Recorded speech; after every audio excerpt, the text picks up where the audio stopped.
Tonight you'll do it again, the ritual you've performed 10,000 times without once asking what it is. Flick, light. Electricity comes from the power plant. That's the answer everyone knows. And here's my problem with it. It doesn't explain anything.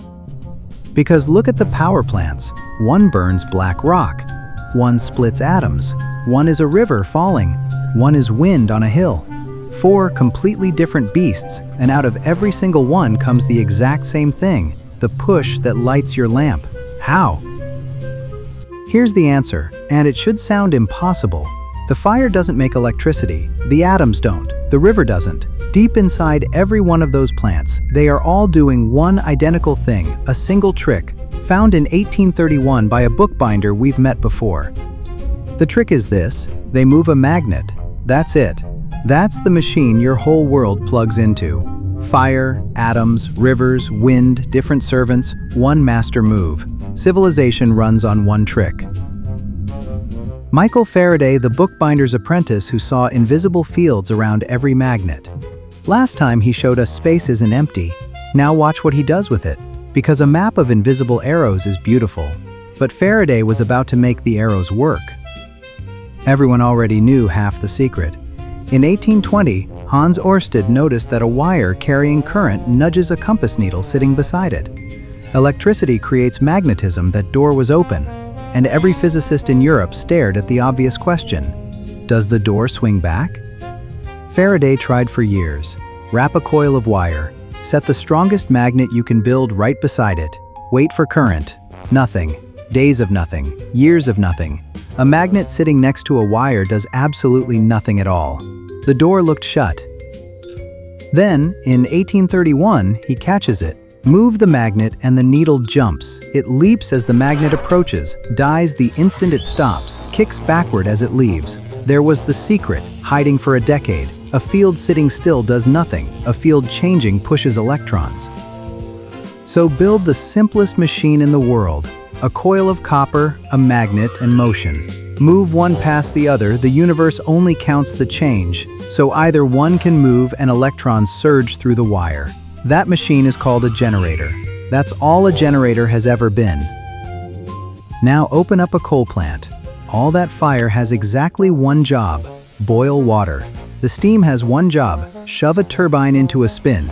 And the turbine's blades? Just the handle, because bolted to that spinning shaft, waiting in the dark, a magnet turning past coils. And now the whole zoo collapses. A nuclear plant, a different way to boil the water, a dam, skip the kettle, the river shoves the turbine itself. A wind farm, the sky shoves it. Different first acts, always the same finale. Somewhere in the dark, a magnet turning. Maybe you've felt this trick with your own body. A bicycle with a dynamo lamp, pedal, and the lamp glows and the pedals get heavier. You can feel the light costing you something. That drag in your legs? Congratulations, you are a power plant. In 1831, this looked like a toy. Electricity was a parlor trick sparks for amusing dinner guests. The story goes that someone asked Faraday what use his discovery could possibly be, and he answered, "What use is a newborn baby?" Maybe he never said it. The baby grew anyway. Grew into what? Into what engineers often call the largest machine humans have ever built: the power grid. This video, the hospital down your street, every lit window on the night side of Earth, almost every watt of it starts the same way. A magnet moving past a coil. Almost every watt because there's one famous rebel. A solar panel spins nothing. Sunlight itself knocks electrons loose inside the crystal. A different trick entirely, and a beautiful one. Your phone's battery. Most nights it just carries what a spinning magnet made while you slept. The rebellion is real but young.